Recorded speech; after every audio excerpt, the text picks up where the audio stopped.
What's up, YouTube? So I've got a different setup going on today. This is a webcam video using my Mac rather than my video camera. I just think it's going to be easier to show my deactivated guns this way. So what I have for you guys today is my Sten Mark II British World War II submachine gun. This is a very cool, iconic gun. Received a lot of criticism, as you can tell from the way it was manufactured. From the it's pretty exposed, as you can see. You can see the spring, you can see the bolt over here. Yeah, so I just wanted to do a little review on it. You also might be wondering why my pajamas. It's because they're very comfortable, so please excuse me for that. But yeah, this is my Sten MK2. So I just want to show you guys some specifics over here. So Sten Mark II, Long Branch, 1942. So 1942 was the date it was manufactured. Long Branch, for you guys who don't know, was a plant in Toronto, Canada, and they took up the task of building weapons for the British government. So they manufactured the Sten MK2. Millions and millions and millions were produced in Britain as well, but only about 150,000 were produced at the Long Branch plant, which makes this gun a little bit more special. Also, if you guys look here, I don't know if you guys can tell, if you look at the serial number, it's 1L and then whatever the other numbers are.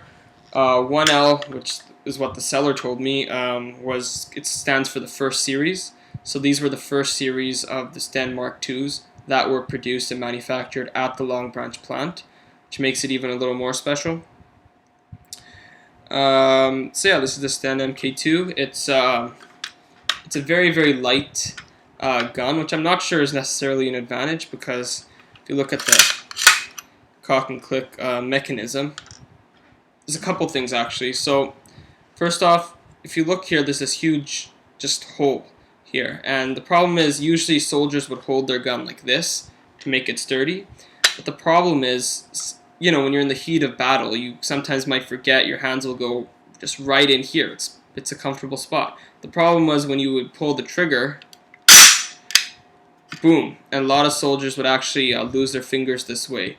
So very unfortunate self-injuries would happen because of the poor engineering of the Sten MK2. You know, like, look here, there's not really that much of a wedge. I think in the MK3 or MK4 they improved it by adding a bit more wedge to remind soldiers not to bring their hands back, but still it's a poor engineering on the Britain's part. This Sten MK2 was actually designed to counteract the German MP40 submachine gun, because the German MP40 submachine gun was a light, very easily and inexpensively manufactured gun. So Britain needed also something to counter that, and I mean, this was a very inexpensive gun to produce. They did produce them in large quantities, but they weren't as effective as the MP40, as you can tell. So overall, it was a pretty unpopular gun with British and Commonwealth soldiers, but it was used extensively. It was actually really interesting. These were actually also given to a lot of resistance fighters in occupied France or in other occupied territories, and what Britain would actually do was send these on parachutes, and they would actually send them in kits, and then the resistance fighters would assemble them up. So it's actually really cool. And I mean, you can imagine how easy it is to make one of these if they're sending them in parts, and then just, you know, resistance fighters are assembling them. So for that purpose, it was quite a good machine gun. It was also used extensively by paratroopers. So overall, I mean, it had its pros and cons. It's very light. Problem is it's very exposed. So, you know, if you're in a bomb scenario and there's bombs coming at you, like, probably this gun would get broken up quite a bit, as opposed to other guns which had a bit more protective layering on them. Let me just show you how the mag works. So this is how the mag would look. 30 rounds. Just put it in, and that's the other thing. So this is how it is fully. A lot of soldiers would hold it this way or this way, and that's not really the best way because it's very flimsy. So this is probably the best way to hold it. On some models, what you could do is this is like kind of like a nail thing. You just pull it back. It won't work on this because this one's welded together. But on some which aren't welded, you can pull this back, and this would actually move, and it would be on the bottom like that. So that would also be a pretty neat feature for the gun. I think it would be easier to hold that way. So yeah, this is my review of the Sten MK2. The safety is over here, so you just pull it down. Well, I don't want to play around with it too much. I was working a second ago. One sec. Well, either way, you'd pull it down, and then you wouldn't be able to pull it back. I also have the sling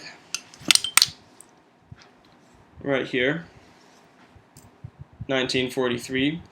If anyone knows how to put this on, just let me know in the comments. I'll really appreciate it. I don't know how to put it on. It's got this hook on this end here, and it's got this thing. I have no idea how it's supposed to work together. So if anyone knows that, please help me out there. I'd appreciate it. This is the buttstock here. It's actually removable. You can detach it. I don't know how to. It did like it did when it actually came originally. I had to put it on, but I mean, it's not. It would just, the gun would just look weirder with the buttstock off, to be honest. Yeah. So my Sten MK2 can cock and click, which is pretty cool, because in Canada it's pretty hard to find. And serial numbers mostly match. I got to see a couple of them on, and they do match, so that's always nice to have. And yeah, so this is my Sten MK2. Hope you guys enjoyed this video. Thanks for watching.